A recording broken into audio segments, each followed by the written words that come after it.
November December মানেই বিয়েবাড়ি, আর বিয়েবাড়ির আগে আসে আইবুড়ো ভাত।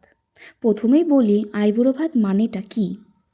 খুব সহজ ভাষায় আইবুড়ো ভাত মানে হলো আইবুড়ো মানে ব্যাচেলার আর ভাত মানে রাইস। এর মাধ্যমে বলে দেওয়া হয় তোমার জীবনের একাকিত্বের শেষ আর নতুন জীবনের পথ চলা শুরু। বিয়ে হওয়ার আগে ছেলে কিংবা মেয়ের বাড়ির আত্মীয় স্বজনেরা, বাড়ির লোকেরা পাত পেরে তাদের পছন্দের জিনিস রেঁধে খাওয়ায়। যুগ পরিবর্তন হয়েছে, তার সাথে মানুষজনও পরিবর্তন হয়েছে। কেটা করেছে তুমি দেখতে পাচ্ছ না? আরে আমরা খেয়ে নেবো, চাপ নেই, তুমি বসো। আমরা কিরকম তুমি বসো, আমার ভিডিওটা বেকার, মানে ওয়েস্ট যাচ্ছে, ওয়েস্ট, আমাকে কাটতে হবে আমার ভিডিও। আচ্ছা, আজকাল কিন্তু কাছের মানুষদের, যেমন বন্ধু বান্ধব, অফিস কলিগ, তাদেরকেও কিন্তু আইবুড়ো ভাত দেওয়া হয়। খাওয়া দাওয়ার পাশাপাশি চলে কিন্তু চুটিয়ে আড্ডা।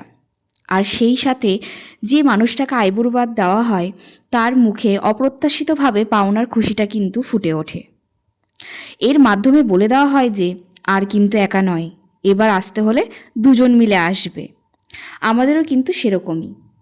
এখানে যাকে আইবুড়ো ভাত দেওয়া হয়েছিল সে তো অবাক, সে তো খুব খুশি।